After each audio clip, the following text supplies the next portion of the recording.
Bonjour à toutes et à tous, c'est Baldam pour vous présenter un nouveau sapin en sucette. Et aujourd'hui, je m'étais posé la question, est-ce que un virus pourrait employer un- euh, l'espace intersynaptique?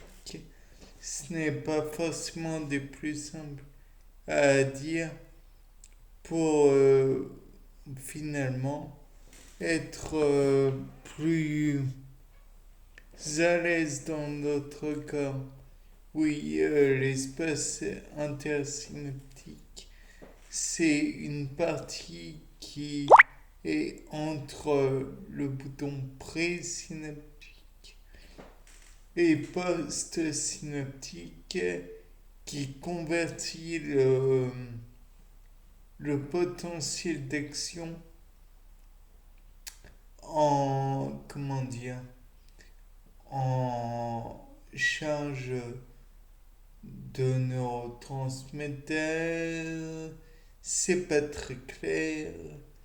Enfin bref, une quantité de neurotransmetteurs est libérée lorsque lui arrive une quantité de potentiel d'action.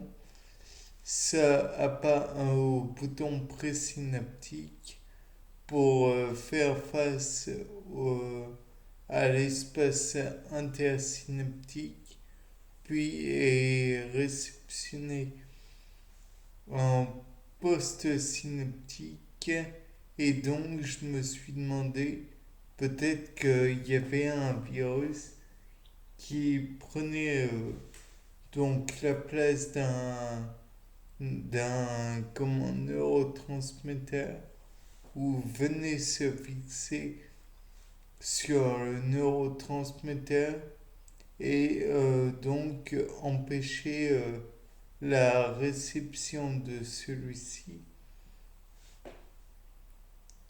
Et donc peut-être que oui, potentiellement, potentiel d'action, potentiellement, ce n'est absolument pas drôle, mais bon, potentiellement, donc, peut-être que le bouton post-synaptique, enfin le port post-synaptique recevait bien quelque chose, mais qu'il ne pouvait pas, comment dire, convertir en potentiel d'action. Ensuite, l'idée que le potentiel d'action ne puisse pas être, comment dire, transmis, c'est une chose, mais il peut être excitateur comme il peut être inhibiteur, le neurotransmetteur.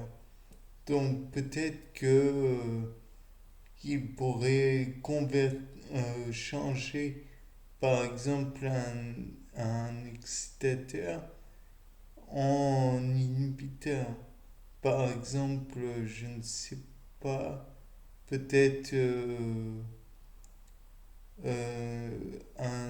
de la noradrénaline en GABA, acide gamma-aminobutyrique, si je m'en rappelle bien, qui est un inhibiteur bien connu, je pense. Enfin bref. Et enfin, peut-être que comment dire, le fait d'avoir, comment dire, fait cela, ça empêchait de plus en plus le, comment dire, la commande du nerf et empêcher donc la réalisation d'une action d'un organe ou au contraire sa surréalisation. Je sais pas si ça se dit, mais en gros, soit il produit normalement, soit il produit pas, soit il le produit trop. Bon, dans le cas de la surproduction, il produit trop. Donc, imaginons que le,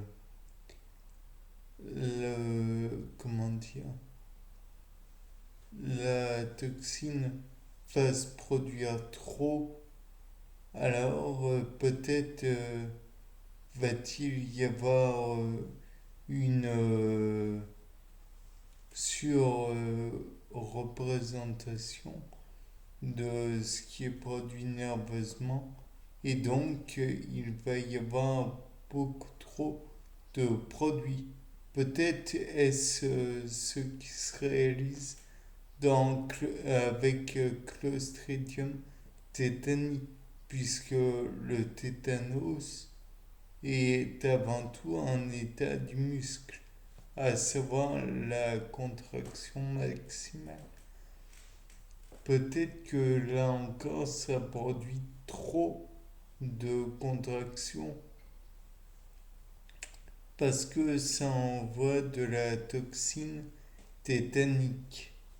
Ou alors, peut-être est-ce que ça produirait pas assez parce qu'il y a Clostridium botulinum qui envoie de la toxine botulique. Toujours est-il qu'à la fin, le muscle, soit il est relâché, beaucoup trop relâché, soit il est au contraire contracté. Et dans tous les cas de figure, dans l'état dans lequel il est, n'est pas bon pour la musculature. À moins qu'on utilise la toxine botulique dans les cas de spasmes violents, comme il y en a dans la sclérose en plaques.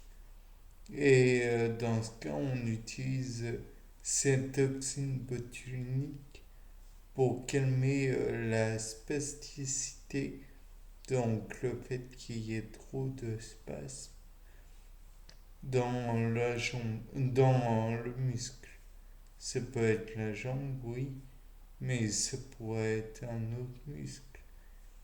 Tout comme la vessie, elle peut être spastique, ce qui est une difficulté à la vider totalement ou au contraire à la contrôler en retenant les flots d'urine.